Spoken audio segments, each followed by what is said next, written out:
Behind this little plastic outlet sits a guardian. It does nothing most days. It just watches the two wires feeding your hairdryer, your blender, your phone charger. It counts the electricity flowing out and the electricity coming back. As long as those two numbers match, it stays perfectly silent. But the instant they don't, it moves faster than you can flinch. This is the ground fault circuit interrupter, the GFCI, and here is how it saves your life. Electricity is not trying to hurt you. It is only trying to get back home, to the ground, by the easiest path it can find. Normally that path is the neutral wire, looping safely back to the panel. But water, a frayed cord, or a wet hand can open a new path, straight through your body and into the floor. A current as small as 1/10 of an amp across your chest can stop your heart. The outlet's job is to notice first. Look inside the outlet. Two wires matter here, the hot wire carrying current in and the neutral wire carrying that same current back out. In a healthy circuit, these two are perfectly matched. Every bit of charge that leaves through the hot wire returns through the neutral. Picture water flowing down one pipe and back up another, the same amount, always. The GFCI doesn't care how much current you draw. It only cares that what goes out comes back. Balance is safety. Both wires pass through the heart of the device, a small ring of iron called a sense toroid. The hot and neutral wires thread straight through its center, side by side. Each wire, carrying current, wraps itself in a tiny magnetic field. But the two currents run in opposite directions, so their fields push against each other. When the currents are equal, those fields are equal too, and they cancel perfectly, leaving the iron ring quiet and empty of any net magnetism. This cancellation is the whole trick. Wrapped around that iron ring is a third coil, a sensing winding waiting to feel any leftover magnetism. As long as the hot and neutral currents stay balanced, there is nothing for it to feel. The two fields erase each other, the ring stays still, and the sensing coil sees zero.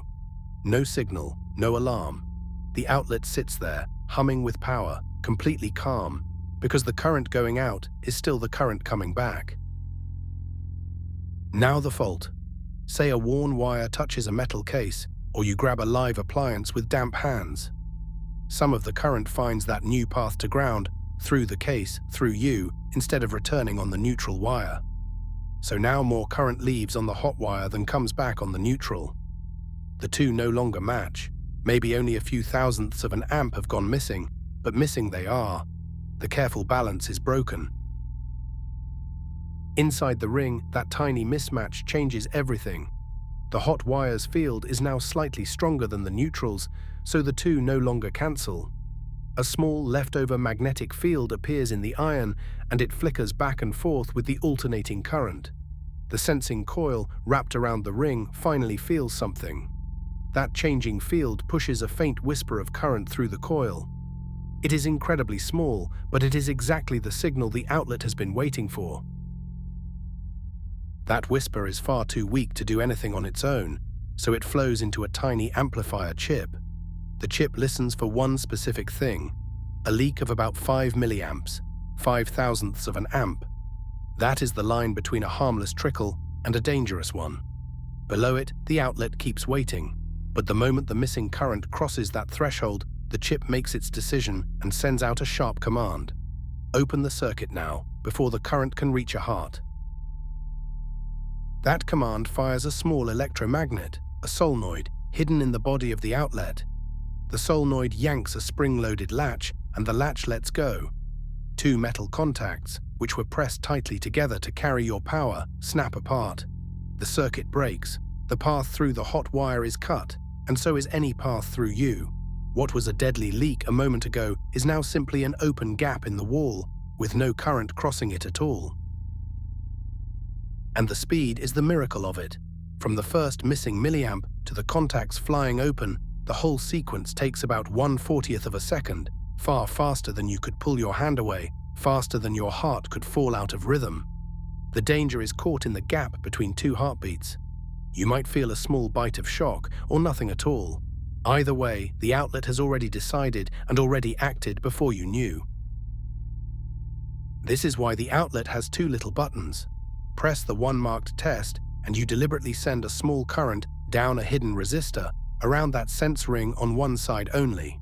You are faking a leak on purpose. If the outlet is healthy, it feels the imbalance and trips at once with a satisfying click. That click is proof the Guardian is still awake. Push it about once a month and you confirm the whole chain inside still works. When the contacts trip open, they stay open. A mechanical latch holds them apart, so power cannot quietly return on its own. To restore it, you press reset, forcing the contacts back together and rearming the spring. But if a real fault is still present, the outlet simply trips again. It will not lie to you.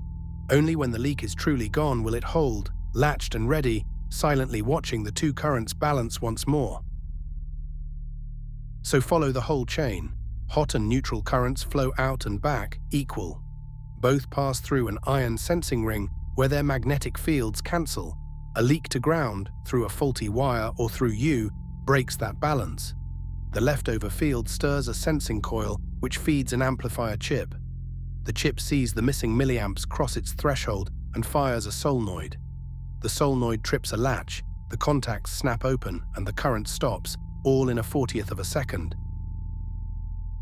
It asks for almost nothing. No battery to change, no light to check, just one quiet test, once a month. A ring of iron, a coil, a chip, a latch, and a spring, standing guard between you and the ground. The next time you plug something in near water, remember the small machine in the wall, counting electrons, always ready to let go. That was the Cutaway.